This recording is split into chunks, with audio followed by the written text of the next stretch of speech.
Hello friends, আজ আমি আপনাদের সাথে লুচির রেসিপি শেয়ার করব। যদি রেসিপিটা ভালো লাগে লাইক কমেন্ট করবেন, ফ্যামিলি ফ্রেন্ডদের সাথে শেয়ার করবেন, আর সাথে আমার চ্যানেলটাকে সাবস্ক্রাইব করে অল নোটিফিকেশানটা অন করে দেওয়ার অনুরোধ রইল, যাতে আমার ভিডিও আপলোড হবার সাথে সাথেই আপনারা নোটিফিকেশান পেয়ে যান। আসুন শুরু করা যাক আজকের রেসিপি। ফার্স্ট একটা মিক্সিং বাউলের মধ্যে 1 কাপ ময়দা ঢেলে নিয়েছি। এর সাথেই প্রয়োজন মতো লবণ আর অল্প একটু চিনি দিয়ে সমস্ত ড্রাই ইনগ্রিডিয়েন্টসগুলোকে ভালো করে মিশিয়ে নেব। ড্রাই ইনগ্রিডিয়েন্টসগুলো ভালো করে মিশিয়ে নেওয়ার পর এর মধ্যে 1 টেবিল স্পুন রিফাইন্ড অয়েল দিয়ে ভালো করে মিক্স করে নিতে হবে। অয়েলটাকে ময়দার সাথে ভালো করে মিক্স করে নিয়েছি। এইবার এর মধ্যে অল্প অল্প করে প্রয়োজন মতো হালকা গরম জল মিক্স করে একটা স্মুথ ডো বানিয়ে নেব।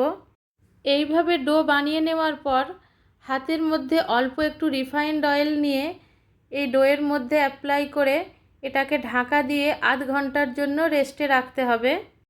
আধ ঘন্টা পরে এটাকে আর একবার ভালোভাবে মিক্স করে নিয়ে তারপর ছোট ছোট লেচি কেটে নেব।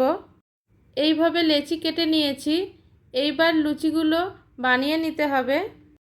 লেচির উপর শুকনো ময়দা এইভাবে একটু মাখিয়ে নিয়ে লুচিগুলো বেলে নিতে হবে। আপনারা চাইলে লুচির সাইজটা নিজেদের মতো বড় বা ছোট করে বানিয়ে নিতে পারেন। একটা লুচি বানিয়ে নিয়েছি। এবার সেম পদ্ধতিতে বাকি সমস্ত লুচিগুলো বানিয়ে নিয়ে ফিরে আসছি।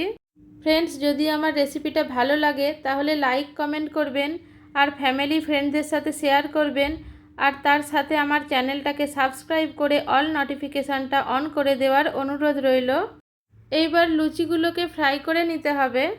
ডিপ ফ্রাই করার জন্য একটা কড়াইয়ের মধ্যে বেশ কিছুটা পরিমাণ রিফাইন্ড অয়েল ঢেলে গরম করে নিয়েছি।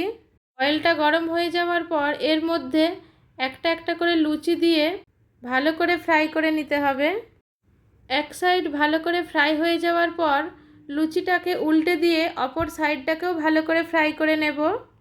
একটা লুচি ফ্রাই হয়ে গিয়েছে। এবার সেম পদ্ধতিতে বাকি সমস্ত লুচিগুলোকে ফ্রাই করে নিতে হবে। সব লুচিগুলো ভাজা হয়ে গিয়েছে। এইবার লুচিগুলো সার্ভ করে নিতে হবে। তৈরি হয়ে গেল খুবই সুস্বাদু লুচি। এখন এই গরম গরম লুচিগুলোকে সার্ভ করে নিতে হবে নিজের পছন্দ মতো ভেজ বা নন ভেজ যে কোনো কারির সাথে। আজকের মতো এখানেই শেষ। ফিরে আসছি আবার অন্য একটা রেসিপির সাথে। আপনারা সবাই ভালো থাকবেন, সুস্থ থাকবেন। Bye, take care, thank you.